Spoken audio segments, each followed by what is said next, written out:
Hi everybody, Jackson here. Welcome back to Daily Endeavours for the 5th of June. 15 seal set. As always, there'll be timestamps, time codes, whatever it is, in the description if you just want to skip to one of these in particular. You just want to skip all the other stuff that you already know.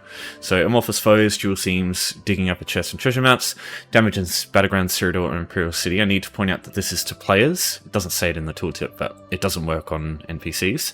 And then killing 40 enemies with Scribed skills. Also, I should point out that this requires Gold Road because scribing is only available there, and the last hit has to be with the scribe skill. So doing this in a public area is probably not the best idea because other players that kill things with scribe abilities won't count for you. So try and do this on your own. I wouldn't do these myself, but you know, they're not super terrible, I don't think, but they're definitely not as good as these three here, I think. Amorphous Foes is pretty easy. Dual Themes, it does say learn this delicate art through the Somerset chapter, but you don't need Somerset to actually mine the dual seams. Keep that in mind as well. So 4 of these options are base game. It's only Gold Road that's actually DLC gated. So if you don't have the DLC, I wouldn't do this anyway, to be honest. Alright, firstly, I'll talk about Amorphous Foes. Netches are going to be the base game way, and then Voroplasms are also a DLC option. So Netches are mostly found in Vardenfell, in Stonefalls here. This is personally my choice for this, and they're also found in Cold Harbor in a very specific location.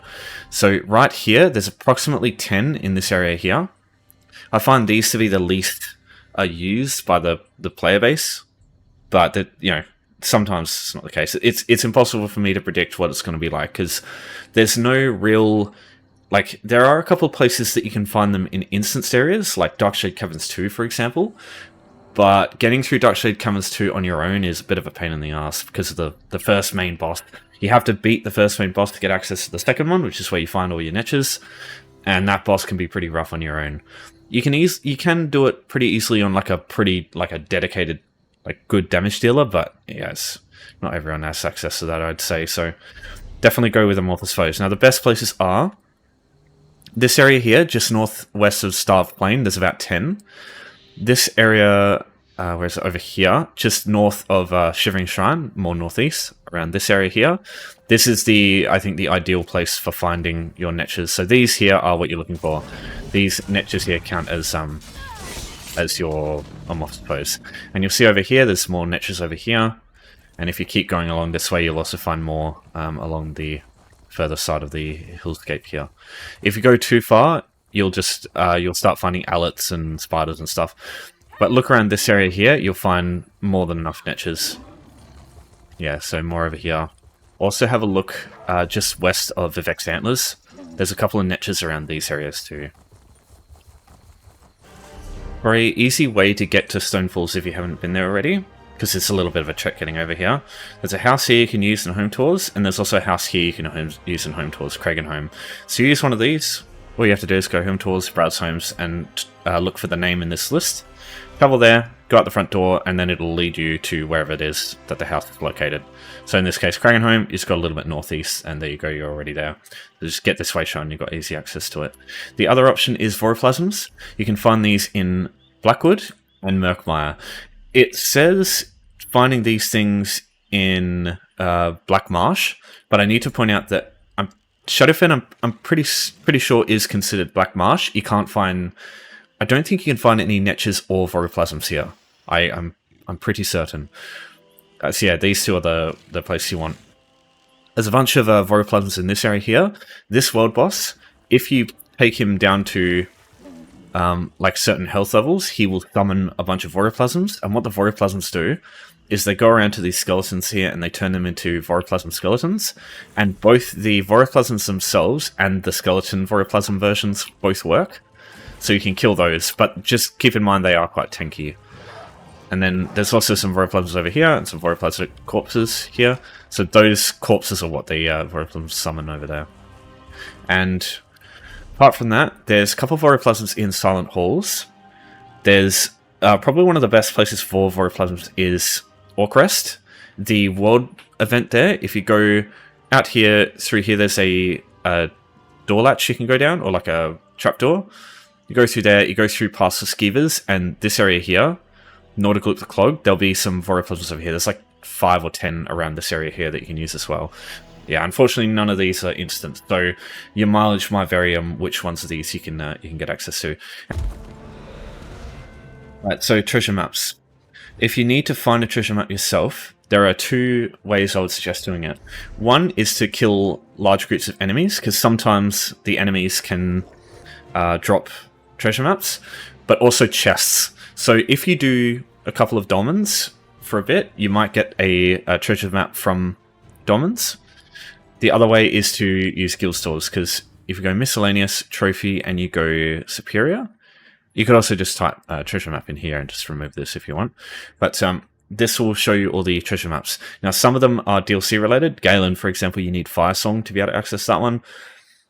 If you don't know which way shrines you have to be able to like get easy access to these, my advice is look at the trainee zones. The trainee zones are Kanathi's Roost, they are Balfoyan, Bleakrock Isle, Strengths of Akai over here, and Betnik. These 5 little islands. These are all base game. They're very small, and they have a way shrine, like sort of generalized way shrines in the middle.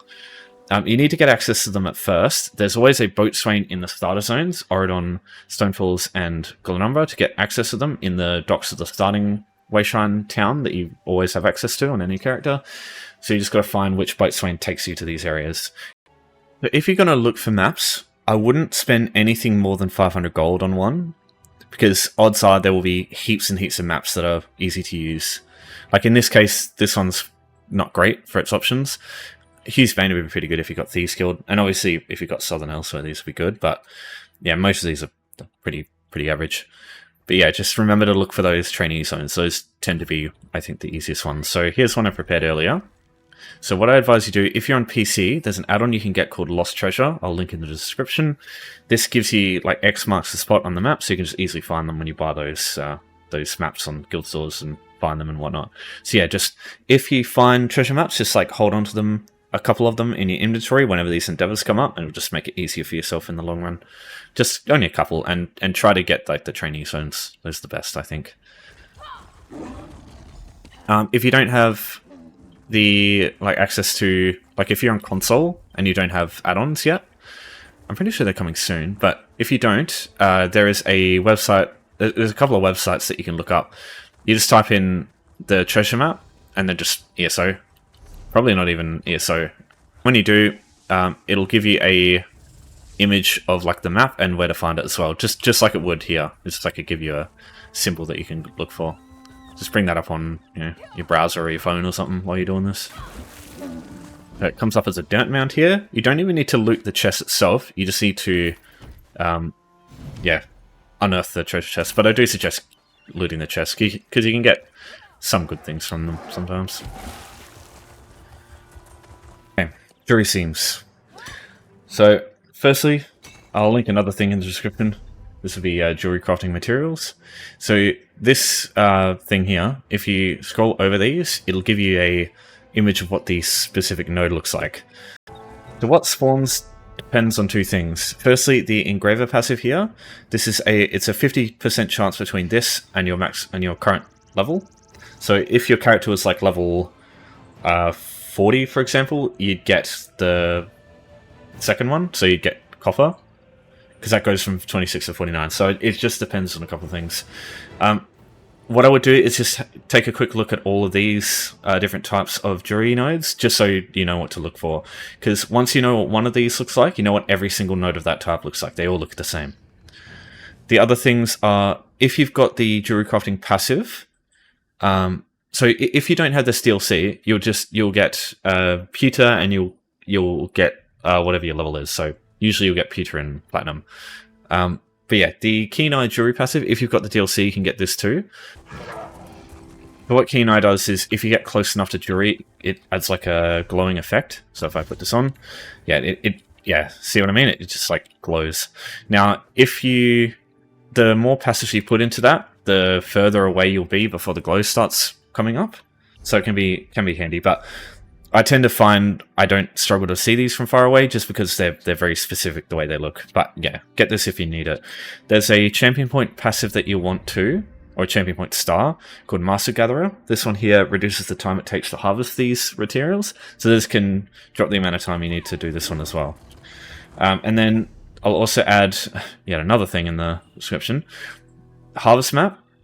When you get this add-on, as you harvest more and more stuff, what it'll do is it'll save it into a database, and you can use it to locate any node that you found in the past, because they have specific spawns. They'll always spawn in the same locations.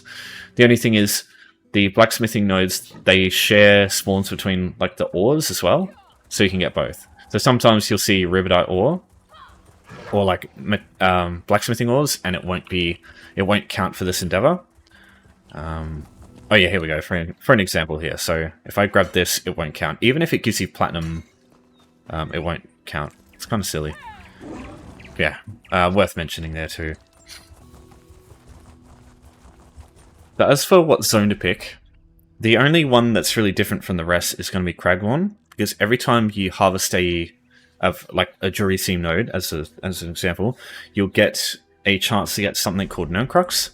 And Known Crux, you get Fortified and you get Potent Known Crux. Potent is like a red cocaine-looking trait.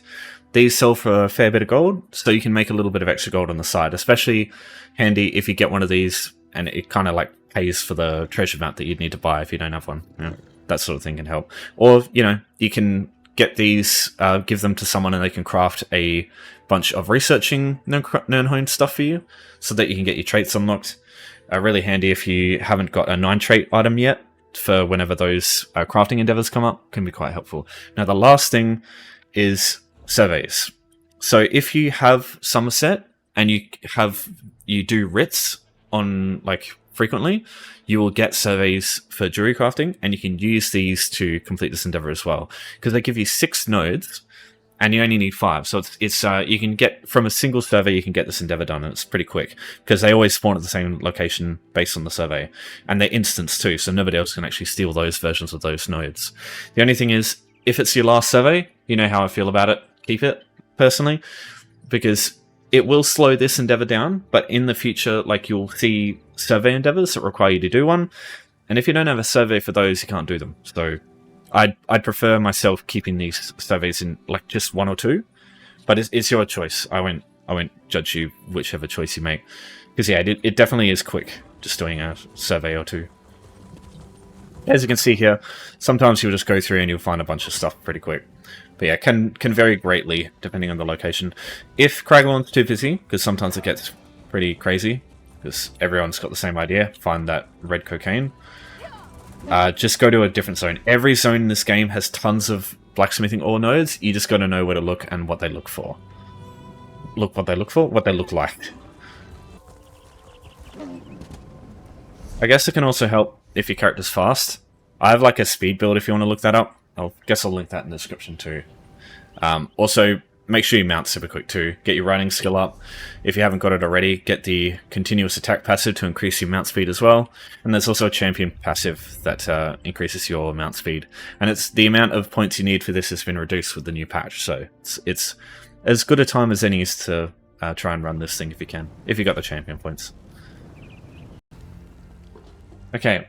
So, killing with Scribed abilities, I would only really do this in an instance area, because if you try and share this with other people, if you could use public dungeons too, but only use them if there's no other players in there, because you can steal each other's Scribed kills, because they're like class and weapon ones, where whoever gets the last hit on the target with a Scribed ability, that's the only time it counts. So you want to try and do this in places like this, the instance with weak enemies, but yeah, just find anywhere that doesn't have a lot of people going around. So this is my preferred place for doing this one. This is Wheresource 1. Even though it's 40 enemies, you can get about 40 enemies from this dungeon. The enemies aren't the weakest, that's all. Scourge Catacombs is also another decent option. Scourge here, because this is instance and it has tons of weak zombies and stuff like that. So yeah, this one's also quite good. But yeah, what I like to do in here, what I've got is 3 Scribed abilities. These are like the baseline ones that you want. So I'll go through each of them. So Soul Burst, this is what you get from completing the main scribing questline. This one with like a damage skill is what I'd recommend. And understand that bleed, disease, and physical for this ability causes it to cost stamina instead of magicka. So if you're a stamina build, use that version, just so you don't have resource issues. Ulfsild's, on the other hand, this uses magicka no matter what you use. So, which is good for stamina builds because it means your sustain's a little bit better. But yeah, I usually go shock damage for Ulfsild's and vulnerability if I can get it. I mean, I guess that kind of invalidates shock damage. Yeah, just whatever damage works for you. Maybe bleed damage for hemorrhaging. And yeah, vulnerability is good. Vulnerability you can get easily from once you complete the Sigil of the Luminary Dragon quest, or the what is it called? Wing of the Dragon. That's what it's called. So complete Wing of the Dragon, you'll get the ability to get vulnerability from a Mage's Guild Hall, so you can get that quite easily. Force is also pretty good, but that requires you to do daily shit, and sometimes you can't. It's just RNG. Anyway, so it doesn't really matter. Just make sure this deals damage, make sure Soul Burst deals damage, and also use Wield Soul as a spam ball too. I like Druids and Vitality for Wield Soul, because you struggle to get healing unless you use things like siphoning attacks for a Nightblade, for example, because the only way you get healing from these is if they don't do any damage, and that's not great. So you want something else that heals you on the side, like this, for example. So this is the siphoning skill line. With subclassing, you can kind of get this on anything now. Or I'd use Storm Calling for Surge, though that takes a while to get. Both of these take a while to get, though. That's the only thing. That'll just make sure you cast Vigor constantly. Alright, so I'll just group these guys up. Try not to light attack while you're doing this. I'll try and group up everything. So got all these weak ass skeevers. They're perfect. Nice juicy targets. So yeah, Ulfsild's. So you can see what I mean. You run out of health so fast. So yeah, just spam Soul. That's halfway through. Yeah, one of those... Am I missing one skeever? Oh, I am too. Yeah, look at that. So it should be 21 in total in this room. Let's kill this guy as well. Yeah, so 21 in total. And then the next rooms have other stuff. You've got crocodiles in here too if you want to kill them, but they are quite tanky. So, as opposed to these rooms here, which have weaker enemies. So you get this group here.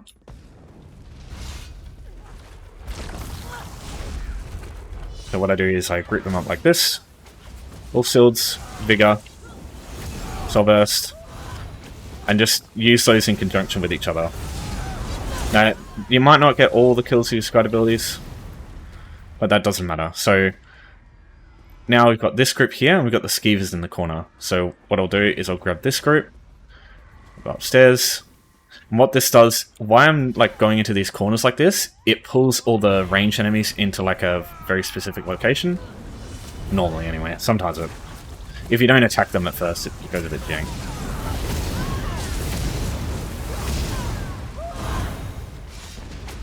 I don't know what she's doing up here.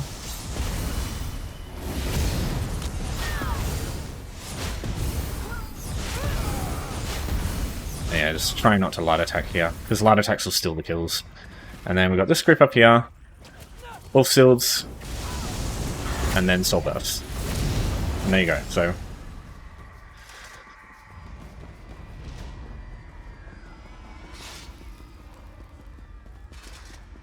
Unfortunately, if that's not 40 out of 40 for you, because you could miss a couple with other damage skills and stuff like that, or light attacks, or status effects. Status effects can also affect it.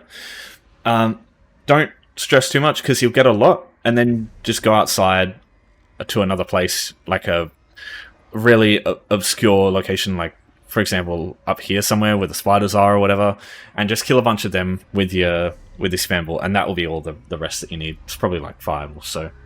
That's usually what I would do for this one. I hate doing this one in just public areas and trying to compete with people for getting kills. It's bloody annoying.